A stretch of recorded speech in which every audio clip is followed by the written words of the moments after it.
Hi, everyone. I'm really thrilled that you're here, and I'm very much looking forward to this very exciting conversation. And I'll introduce myself. I'm Mehernaz Lentin, and I am the National Director of Feature Film, the English market at Telefilm Canada. And do we just want to do a quick round of intros? Okay. Is this on? Yeah? And I am director of the National Lottery Filmmaking Fund at the British Film Institute. Hi, I'm Louise Ortega. I'm one of the senior production and development execs for the BFI Filmmaking Fund. My name is Ampadu, and I'm the second senior production and development executive.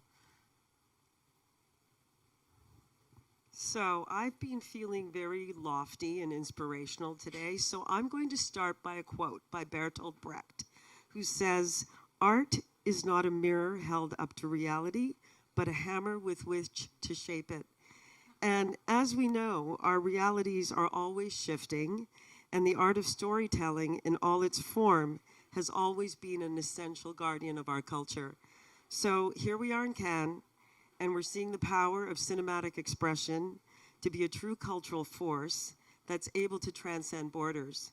And as Canada, we have 60 co-production treaties with our international partners, and this is a wonderful forum in which to have that discussion. And so with that, I want to start by saying that I love that you called it the Filmmaking Fund and not the Film Fund. And I think there's a definite distinction here in defining it as filmmaking as opposed to a film fund.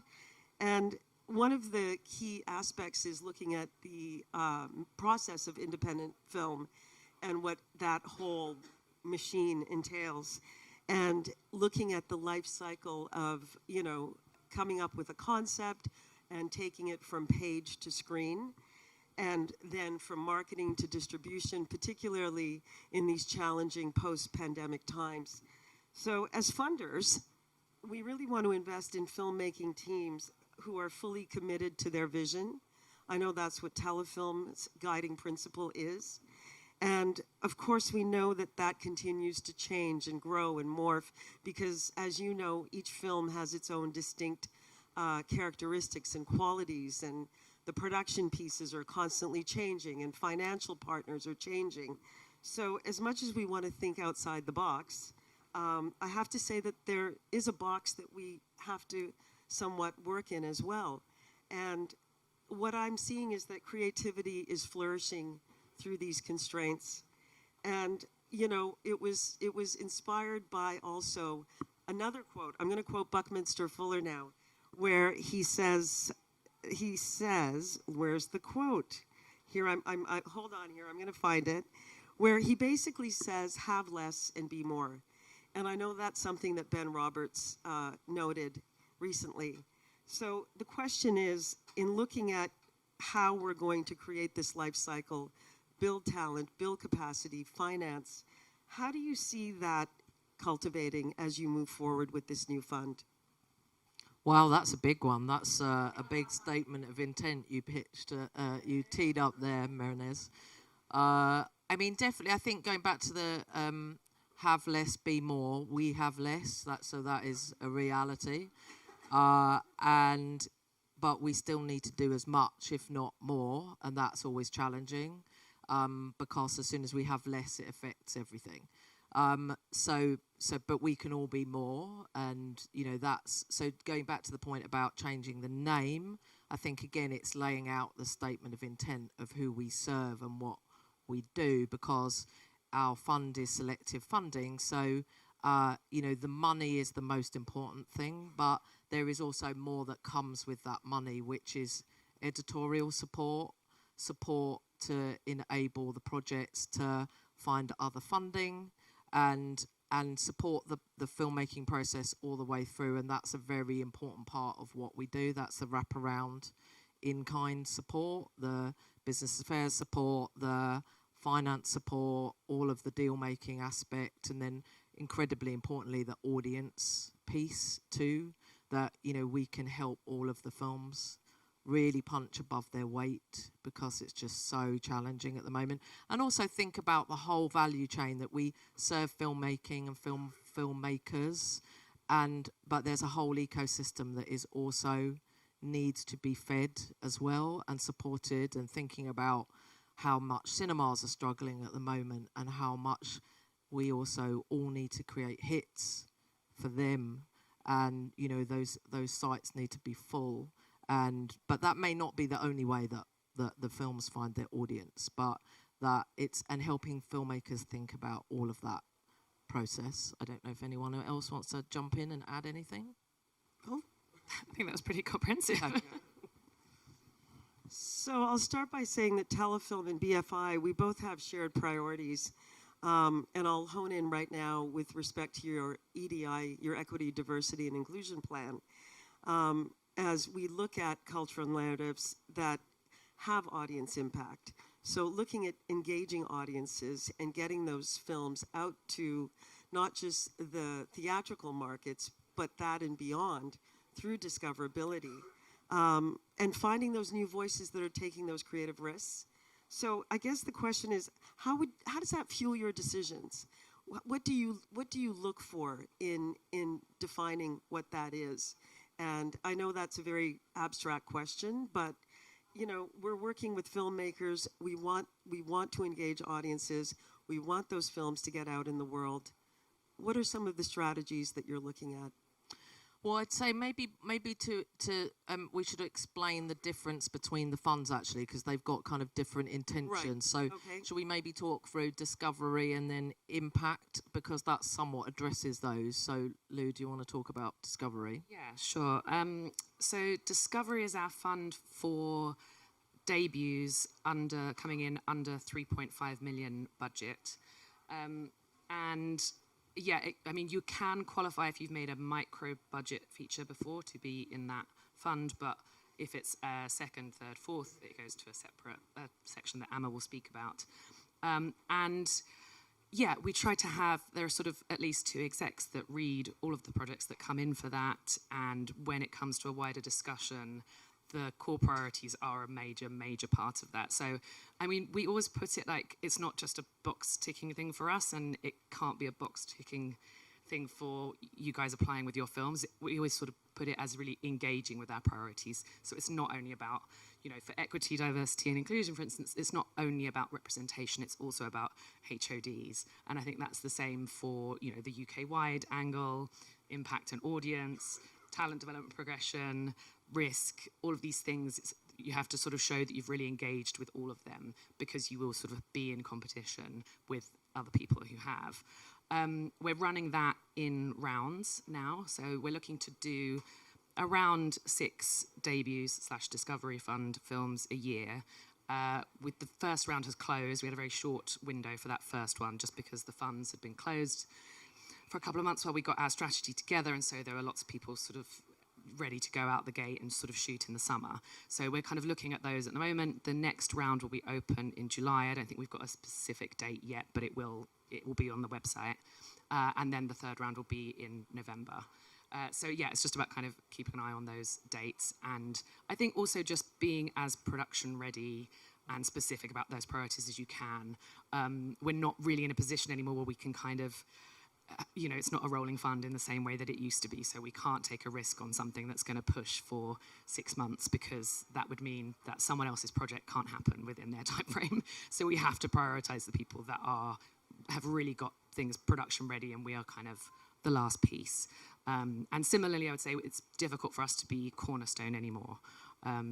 We do sort of need to see that some of that work and other kind of finance, other agencies, sales agents, if it is a possibility, have been approached, and yeah, that they're kind of being engaged with. I think that's about covers it. And then Amma's going to talk a bit about the Impact Fund, which is the other side of it. The Impact Fund is for more experienced filmmakers.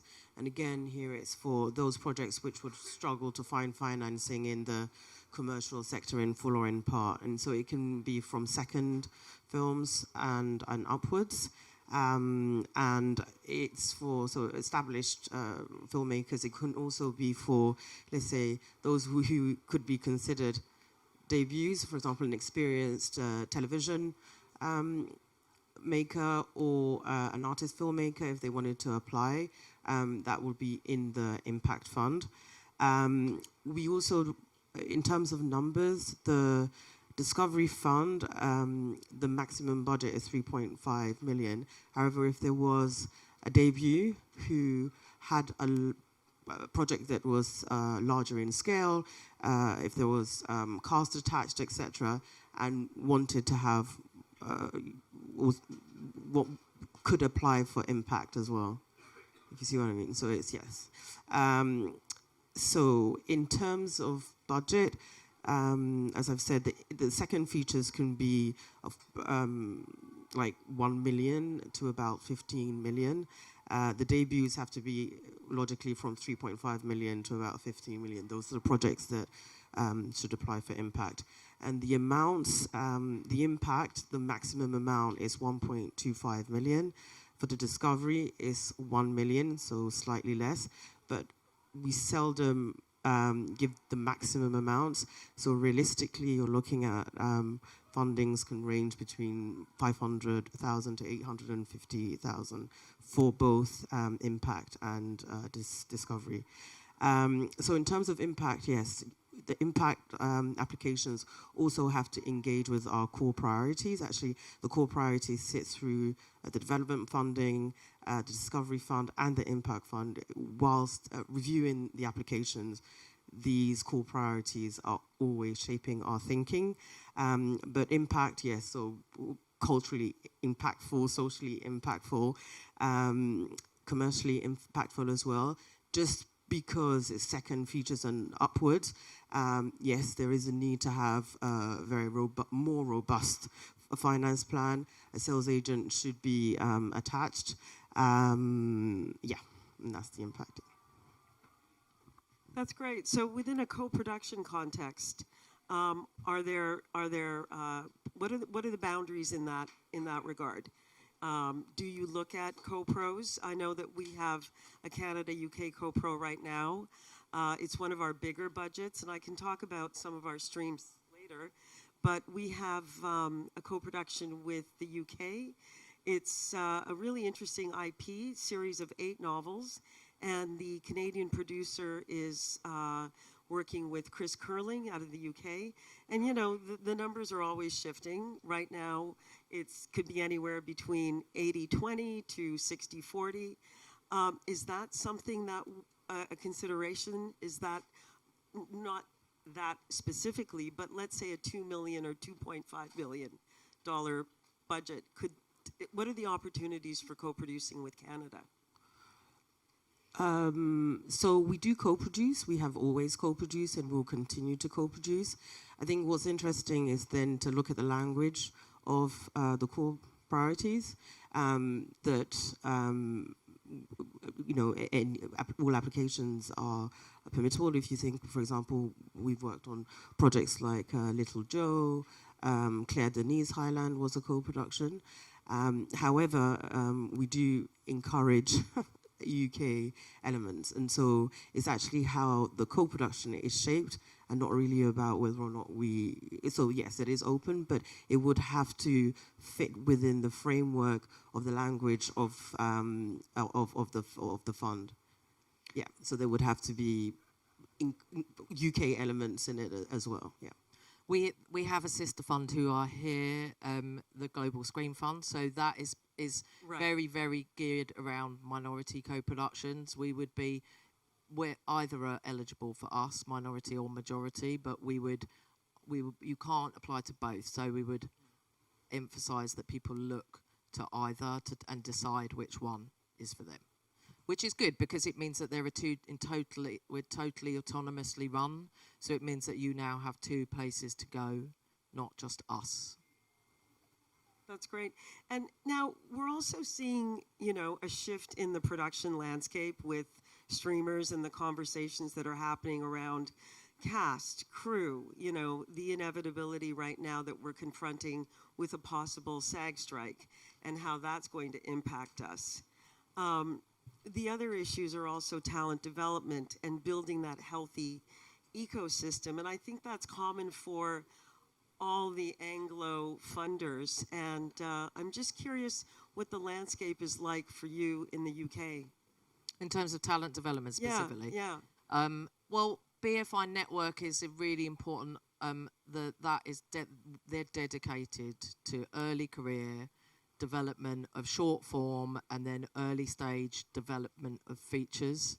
And that pipeline then sort of the next kind of port of call in terms of debuts, particularly Discovery. And this year particularly, there are a significant number of features coming through where the short films were funded by Network, and then even though that's autonomously run, we are still obviously we're related, we're in the same family, we have then funded the debut. So, it's incredibly important that not everything we do is in our wheelhouse. We have to be open to people coming from everywhere. We're an open access fund, so it's incredibly important that people know that it's fair and transparent, and that you don't have to have those relationships, you don't have to have had those connections.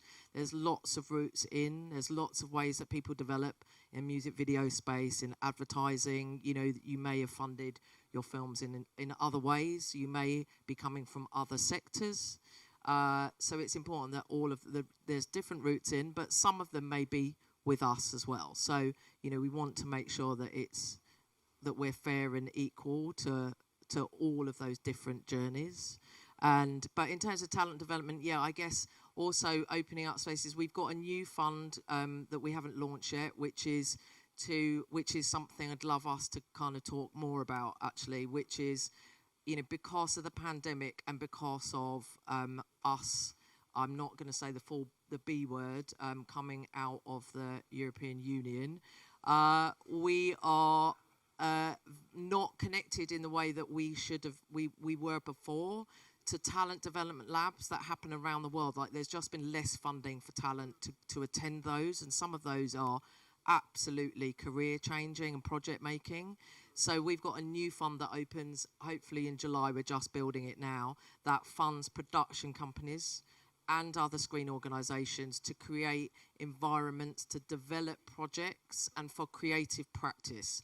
So not training, but to in order that there are experts, so it enables environments where an older generation can give back, established talent can give back to the new people coming through, where you could mix forms, you could have documentary and fiction together.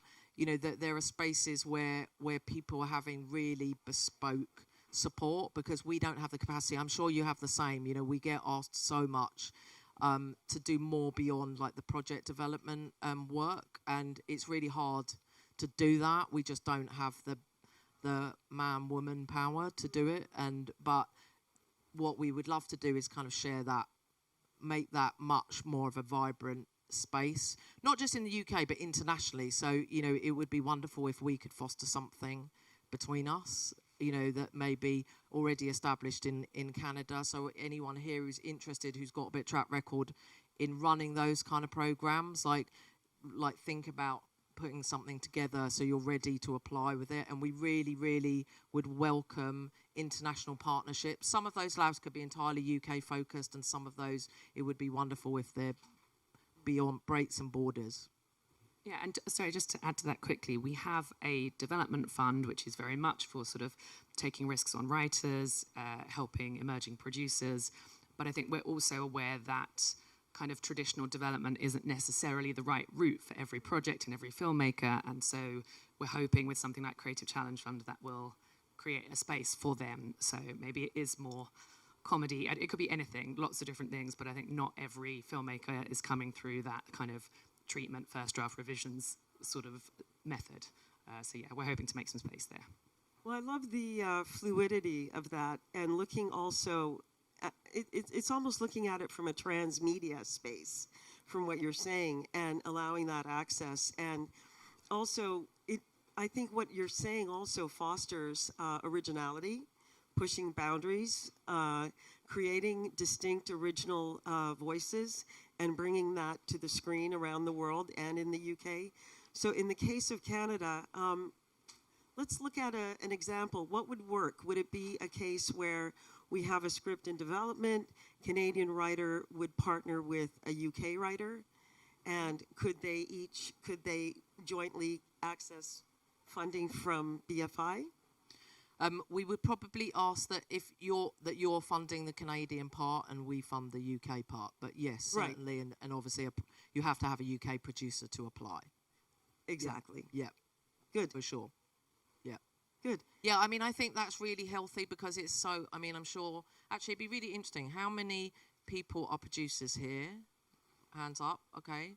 And then, and how many are UK producers? Okay, and then how many are not UK producers from other places? Okay, welcome everyone. Welcome. How many Canadians in the room? Okay, a few, not so many. I mean, it's really important that, I mean, I'm sure I'd be interested to hear because you have so much more money than us, it's staggering. So I'll just leave that there to come back to. But, you know, we have the funding environment's really challenging, and, you know, so we're just really keen to encourage more co-productions, and not necessarily just the kind of also co-created works like the idea that you just talked about, you know, I think it's really healthy to develop work that could have two domestic markets, that is genuinely appealing to two places in a way that's sort of developed from the ground up organically rather than, you know, kind of retrofitted. And so the more we can kind of foster that sort of work, the better, I think. And finding that cultural balance yeah. and that cultural narrative that isn't just about ticking boxes or fulfilling a quota so you can get a service deal or a post grant, that yeah. type of thing. Yeah, yeah. Do you want to add to that? Yeah, and I think, I mean, I think certainly also the creation is not, I mean, co-production should be seen not just in the light of the financial benefits that come from it as well, but the possibility of so UK talent learning from other people in the world, and vice versa. So yeah, you know, the more co-productions we can facilitate, the better. And I think, you know, the global the UK Global Screen Fund is great at that. You know, you have films like The Settlers, for example. When you look at the number of parties that were involved in that project, that's quite special. So all of these producers would have learned about each other's cultures, but you know, they've kind of come together to produce that work together. So yeah. Yeah, and it'd be great to not just be so bound to the English language either. I mean, I think we're in a different environment now, and the being less bound to the English language is really important as well. And so I would definitely encourage, I mean, we mainly see English language, but we've just financed our first Irish language feature, actually, and that's really interesting. Irish is a language that is largely an oral tradition. It's not written. And I don't know if you want to plug Kneecap, but it was in grade 8, and we're excited about that. Yeah, I would recommend anyone to Google Kneecap. They're a trio of West Belfast rappers that rap in the Irish language, and they're very provocative, they're very funny, they're very charming, and yeah, they were in the grade 8, so we had a clip and a kind of introduction from the director, Rich, this year in that showcase. And yeah, I think I'm really excited about that project. We just wrapped just a short while ago, and so we're in the edit, but I think it's going to be a fun one and an unusual sort of feeling one for us, not just because of the language, but yeah, we have collaborated with Screen Ireland and Northern Ireland Screen on it. We do a lot of projects with both of them. You know, that's a kind of rare occurrence for us, so it's nice to have that collaboration there. And I think just the tone, the comedy, the music, it's an interesting one. We get lots of drama, and so this sort of slightly stands outside of that. Mm-hmm.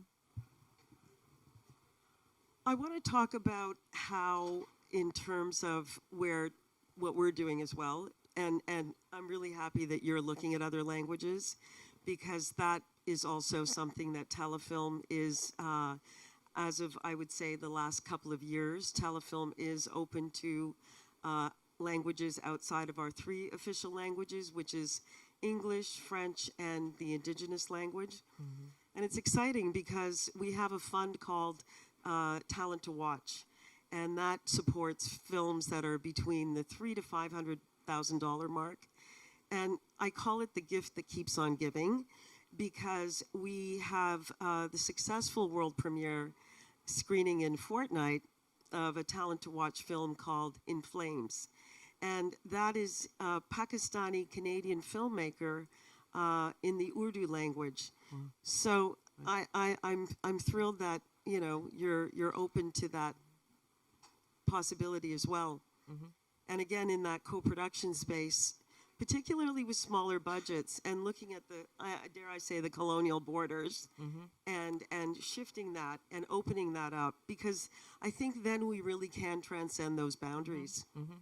Yeah, we just shot another film in Sister Midnight's Hindi. Yes.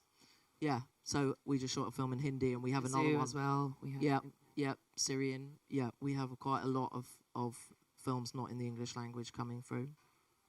One of the things that Telefilm has also been committed to lately is authentic storytelling. Recently, we had a subcommittee, and we engaged our industry in a survey of what that means. And again, that's looking at the underrepresented career filmmakers, but also what that authenticity of on-screen representation looks like. And how do you define that? In breaking down, again, it's breaking down those barriers, removing those stereotypes, and in the end, it just makes a film better. I mean, Terrence Davies does that so beautifully. Ken Loach does that so beautifully. So I'm just curious as to what you're looking at when it comes to authentic storytelling, and how do you assess that?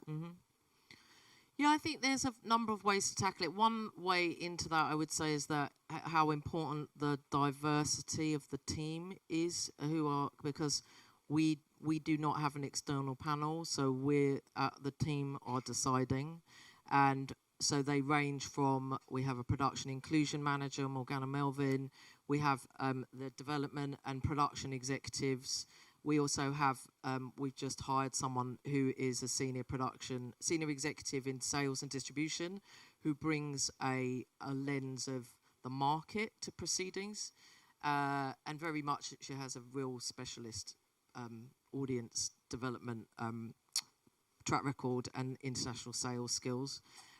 So it's about having multiple lenses in the team in order to understand what authentic looks like, perhaps, so that we all come from various lived experiences in order, and then that creates a really healthy understanding, because I think that's where we are now, that it's not about just representation in terms of the teams, but it's also within our team and who is making the decisions, who is in the room, who knows what authentic really means, and we have really healthy discussions around that.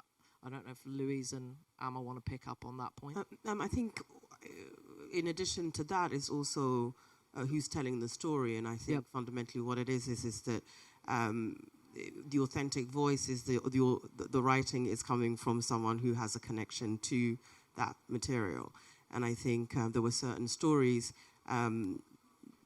which were not being told at a certain point in time, and as we have our inclusion targets, the idea is to ensure that those voices are able to tell their story. So we're looking for, writers who are coming from, LGBTQI, Black and Global Majority, etc. So they tell them. So that's our definition also of authentic voice. So, for example, Girl, for example, which is a story by Odura Nashile. I think Molly Marion Walker is also an example of an authentic voice that could have been written by somebody else, and it would have completely distorted that film. But here is from someone with that lived experience, and I think that's how an authentic voice can be defined. Yeah, I would also mention also thinking beyond the able-bodied representational space on screen, and obviously as filmmaking, the above-the-line talent as well, and someone like Ella Glendenning. So our documentary funding is delegated to the Doc Society. So we have a sort of bespoke specialist partner who award our documentary funding, and Ella Glendenning's terrific movie, Is There Anybody Out There, premiered in Sundance. And it's about her lived experience of a rare condition and basically really looking around the world and finding people who live with the same condition as her.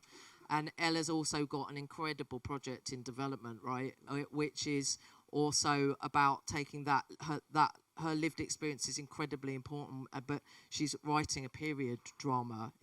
Would we describe it as a drama? Yeah, and making sure that that's centered, that we're centering. We're also thinking about how unbelievably able-bodied film is, and you know, in terms of representation and the lens. So I think it's thinking across the whole spectrum of lived experience. Really. So just quickly to add to that, I would also say that while we can't as a team are not yet wholly representative, if there is something that speaks very specifically to an experience that we don't feel we have representation of in the team, then we will consult. We'll have bodies in to consult and help us kind of just interrogate those discussions and making sure we're not just coming from a sort of gappy perspective.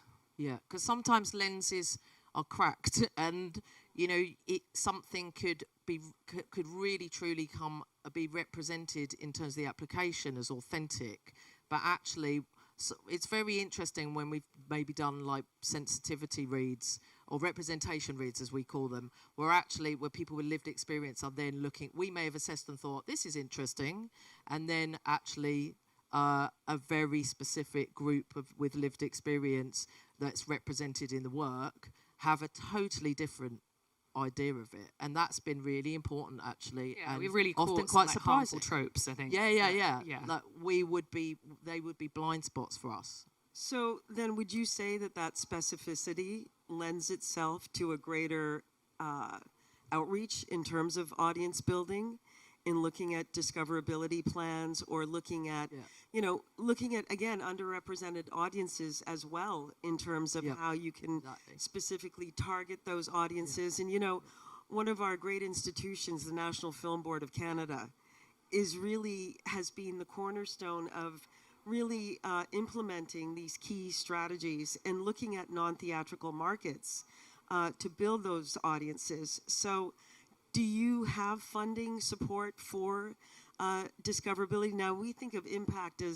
producing as another strategy of building that audience. Do you have a similar framework? It's more, it's much more kind of mature in the documentary space. So with our sister fund, the Doc Society, through the Doc Society, where there really are impact producer structures. Gotcha. And I think they build in. Actually, they're rewriting their guidelines and they're about to launch. So I think that's something. I think they're built into the budgets. Actually, it's less common in the fiction space, but certainly I think it's really important to particularly encourage distributors and the partners that are brought in and to really kind of be galvanized around community outreach.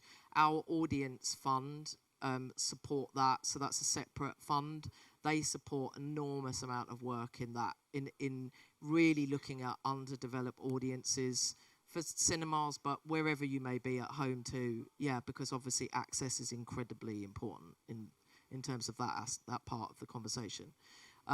So yeah, and it's really important to work with filmmakers who may be already thinking about that, already thinking about how they engage their audiences, already maybe have their own audience, are somebody who's a kind of tastemaker, or, who speaks to a community really underserved and underheard.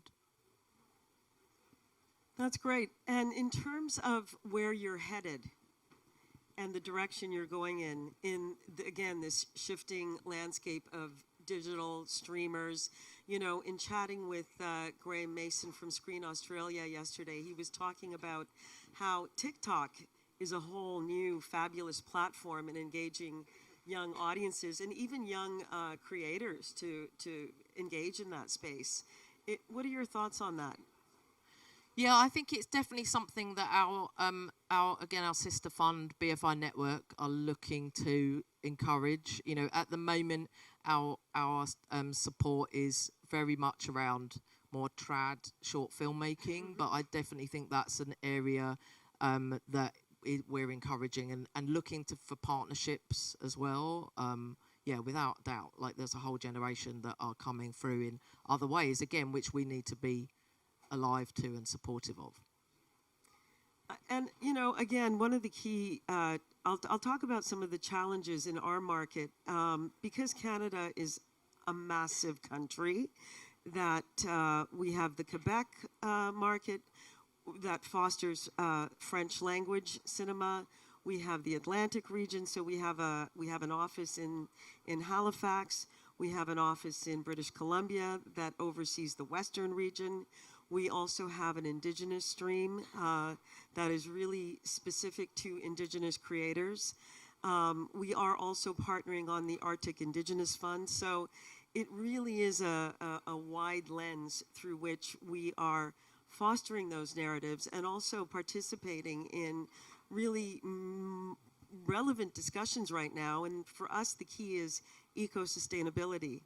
And I'm just curious where you stand in relation to that, and if that is something that you're looking at in supporting.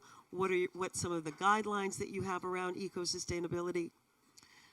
We actually just announced Keir Powless, who's actually going to be I actually don't know his job title, I think sustainability lead. So that's a separate division basically of the BFI, and then that will be really important to us to collaborate. I mean, we already are. We work with BAFTA Albert, so that's a tool that helps productions meet and come up with bespoke approaches to sustainable production practice across the process. Also, it's something I'd like us to engage with more, which is they have an editorial tool, and that's something I think is really, I feel, underdeveloped in fiction space. That how we centre sustainable best practice, or how we lend voice to the non-human, and you know how like documentary seems to be the kind of place where that is much more mature and where those narratives are described, and I feel like fiction could be more interesting around that too. And it may not even be the central theme, but you know we really need to engage with this. You know, we all know cinema is such a powerful tool, so we have a medium that we should be using as well in terms of how we communicate what is happening. And actually, I was going to say, if any of you get the chance to catch the short Wild Summon, it's very, very worth catching because, yeah, I guess it sort of has a slightly documentary voiceover by none other than Marianne Faithfull. But, yeah, it's incredibly effective in sort of exploring an environmental issue, and I found it quite confronting, actually. But yeah, very worth checking out and very visually inventive. Yeah, so that's just to shout out Wild Summon, which is in competition. It's short film animation that is in competition. I think they got through from something like 4,500 entries. It's so competitive, the Cannes short film selection. So yeah, and it's an amazing piece of work, isn't it? Yeah, That's great. I think, the last point is that our core priorities, so we discussed the core priorities that shape our thinking. Environmental sustainability is actually a core priority.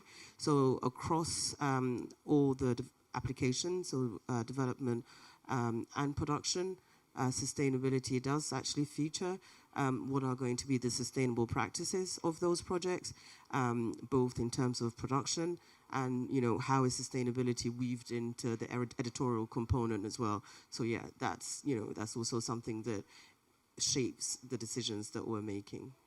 Actually, I had a question for you, Mehernaz, which is we also have funding for everything that we award production funding for, there is money for stepping up people from underrepresented groups in the film industry, so crew members, so to develop careers, and also well-being support, so that there is somebody who's not the producer, who is on set for all kinds of HR related issues, or you know, in order for for best practice around anti-bullying and harassment and anti-racism and all anti-ableism, all of those commitments, that there is somebody that someone can go to. So that's a separate award, and also access support. So again, for all kinds of access needs, we will award money on top of the normal production fund award in order to support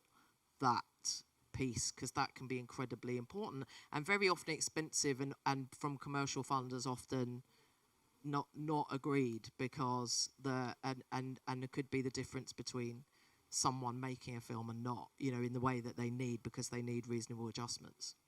So yeah, I was interested in what your thoughts on that space. Well, I think it really hones in on building a healthy ecosystem. Yeah. And I think from what I'm hearing you say is that it's somewhat of it's very planned, but it's also a holistic approach. And in doing so, you're really recognizing a new framework. I mean, we're now building a new framework for this industry that I don't think has happened in a long time. You and I both, Mia and I met in 2003 when I was co-producing Canada UK Co-Pro, and I love to see you here in this position now. Ditto. Right? And think about what the production landscape was 20 years ago. Would we have seen ourselves in these positions? Probably not. Not at all. Not at all. I feel like I entered a parallel universe and nobody told me. So, it's really defining a new paradigm. Yeah, exactly. And with that new paradigm, comes a layer of the unknown, and we're seeing that as we're all navigating Cannes and running up and down the Croisette and dying in this heat right now.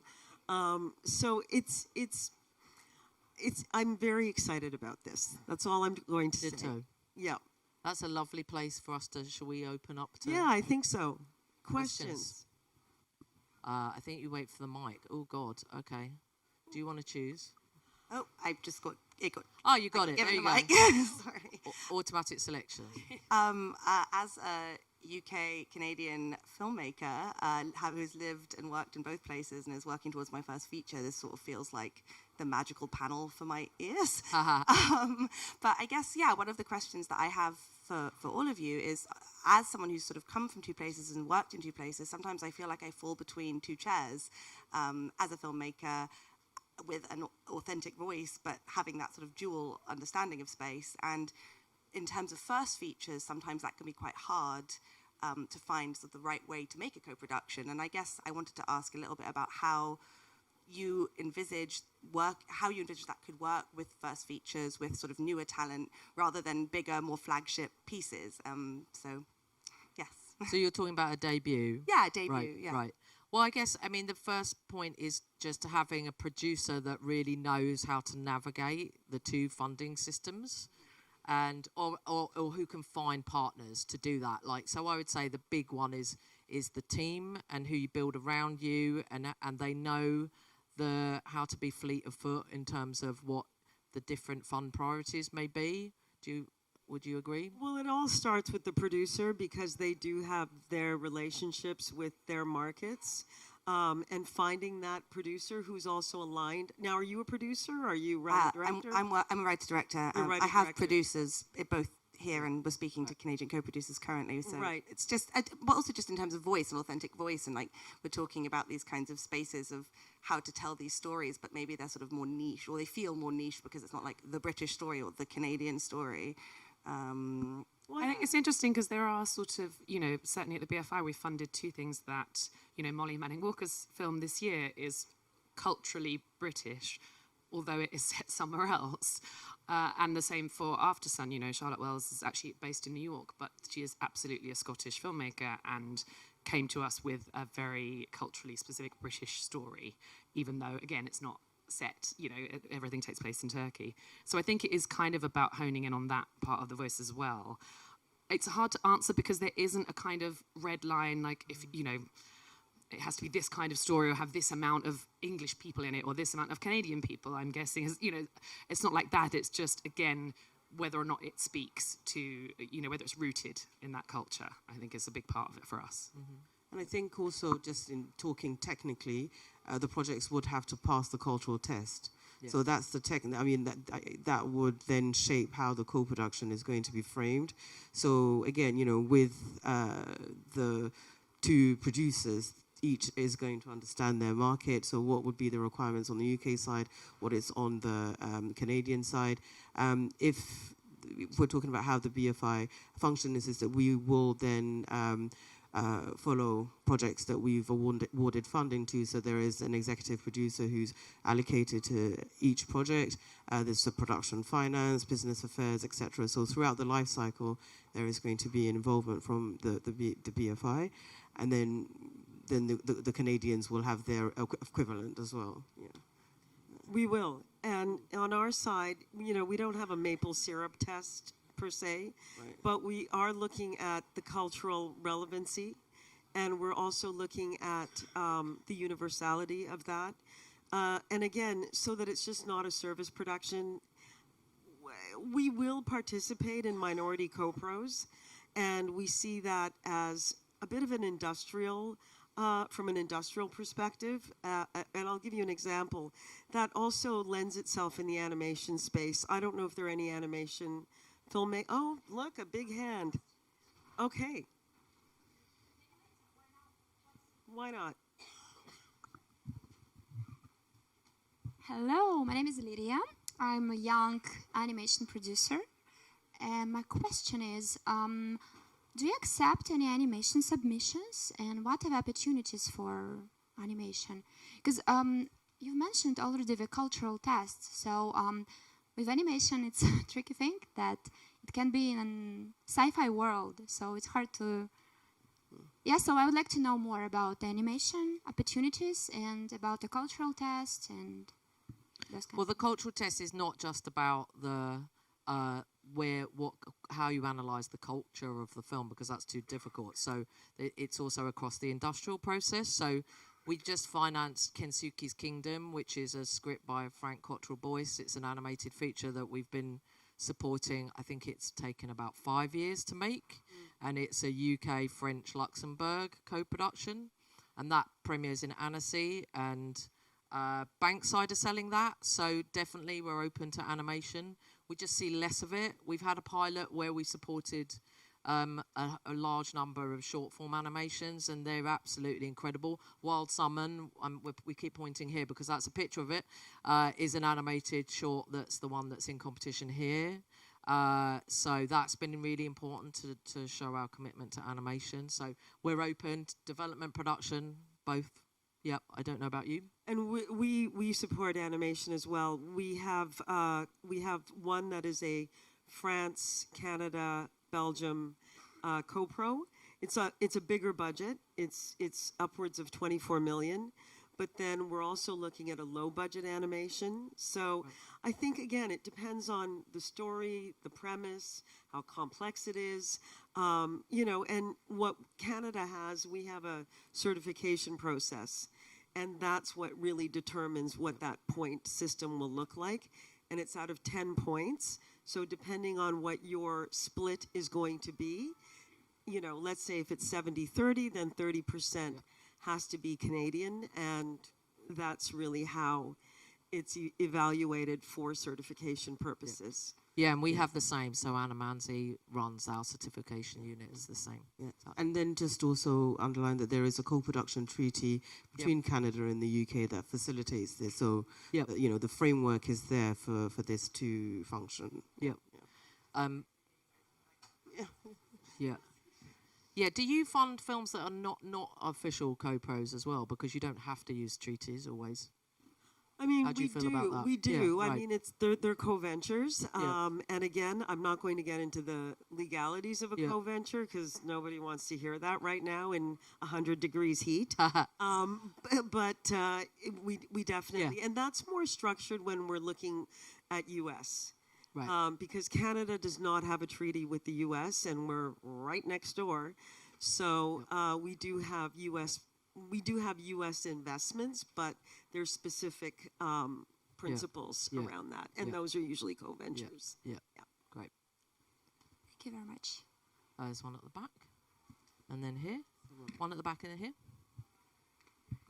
Hi, I just have a question about being a first-time director, producer, and applying for the Discovery Fund that you were talking about, and whether or not I should be collaborating with a more experienced producer to try and get that money for, I have a script in development for a feature film, and whether or not I should be doing it myself as first-time producer, or whether I should collaborate with another producer and I'm more likely to get the fund that way. And also if you had any advice on sort of whether there are anything that makes an application fall down for a first time, so something that you see that is missing from an application that you go, well, that's an obvious, not mistake, but something that someone's missed because they're inexperienced or first time. I would say that certainly we need to see sort of prior work. That is something that's really considered when we're looking at debuts and the kind of strength of it and whether or not that can give us a sense of the voice.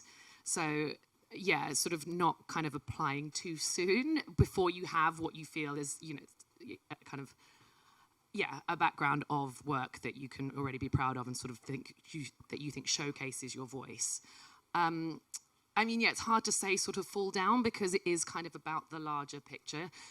It is in competition. It's a competitive round, the way that we have it structured now. I mean, it was always competitive, is the truth of it, but it's just more specifically so now. You know, we do look at producers. I think it can be tough if you're trying, you know, if it's sort of, you're wearing 3 hats. I think that can be tough, to wearing 3 hats as a debut, being a debut producer, a debut writer, and a debut director in that space. Yeah, I think it kind of probably is worth looking at working with producers, but it's not, again, it's not a hard line. It's not something that we would refuse on that basis per se. Well, you do actually need a separate production company to, yeah, I would say, absolutely. Cool, okay. Oh, and down here first, Neil. Hello, Neil. Hello, nice to see you. I've got a question about funding levels. So I think we've all been very happy that inward investment has been a great success for the UK, and I know there's limited will to rock the boat. But given the cuts we've seen in fundings, do you think we now need to have a very serious discussion about levies and quotas on streaming companies and studios that are filming in the UK? You know, one of the biggest debates going on in Canada right now is we just passed legislation on Bill C-11, but the question is, what is Canadian content? And will there be a 2-tiered definition of Canadian content? And I'll give you an example. Sarah Polley's film, Women Talking. Canadian IP, Canadian writer-director, Canadian lead cast, was not Canadian because it was funded by a U.S. studio. So that's really the gray zone versus having Canadian producers own their IP. And I'm sure that's a big cause for discussion in the UK with PACT. So I think it's that ownership and retention of IP that is the biggest threat, and how are we going to work within that? And again, where will that money go, and how is it going to be feeding that ecosystem?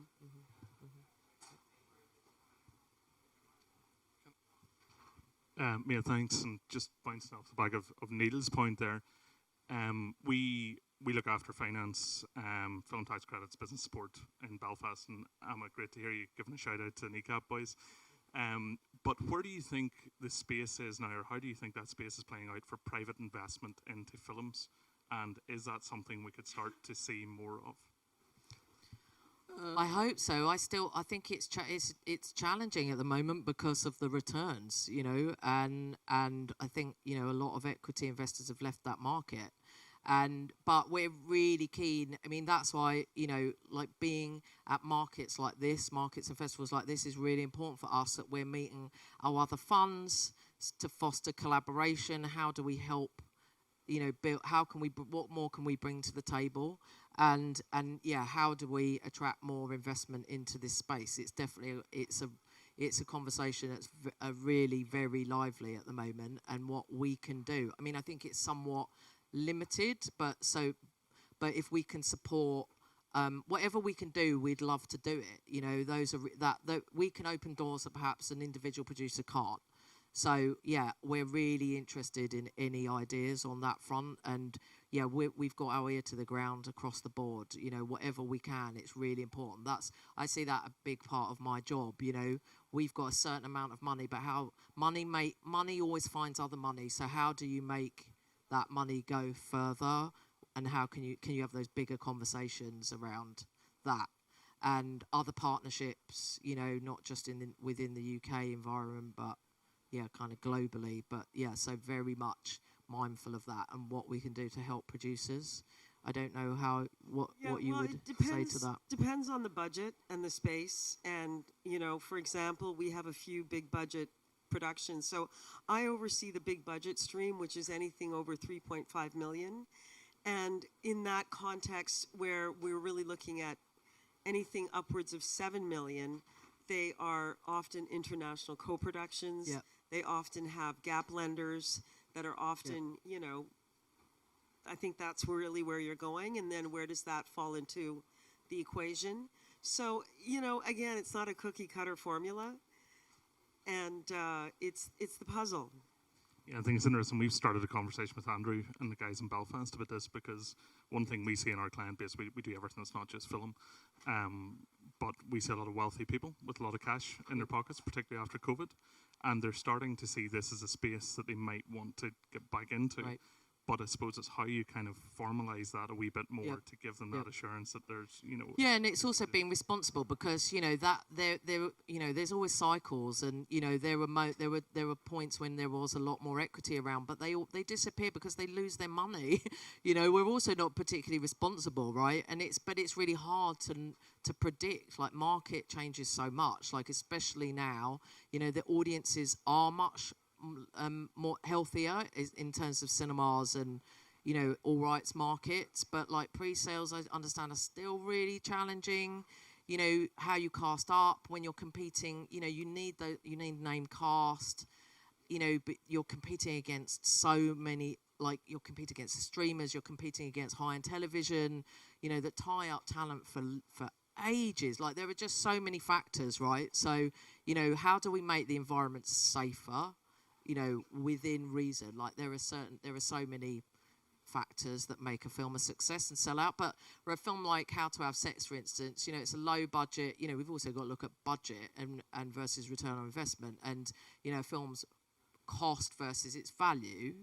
And How to Have Sex is nearly sold out worldwide, which is kind of amazing. It's got no particularly, like, you know, big names, you know, with all due respect to them incredible cast, like they're rising stars, and it's a debut, you know, but it's amazing that there is still an appetite, you know. So how do we make more of those that don't rely on the kind of slightly more tried and tested, I guess, you know? And that's perhaps IP that's kind of original and stands out, you know, and is a conversation starter.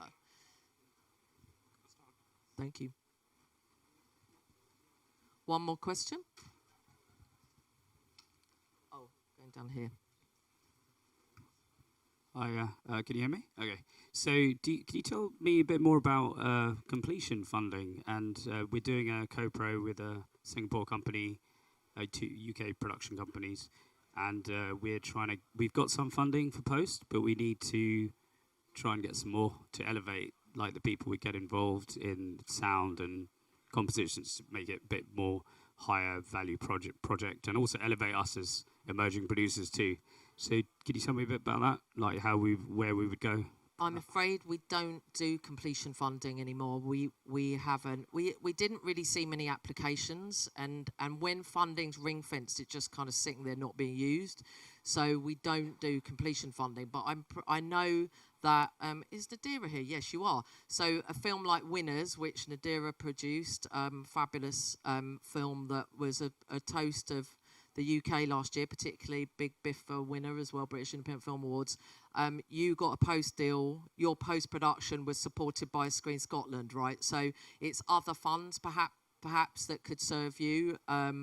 And yeah, so unfortunately we just didn't see enough in uptake. But, you know, we know that there are, hopefully you can get a post deal or there are other funds that might support that. It just didn't make sense for us to carry that on. Brilliant, thanks. Are we?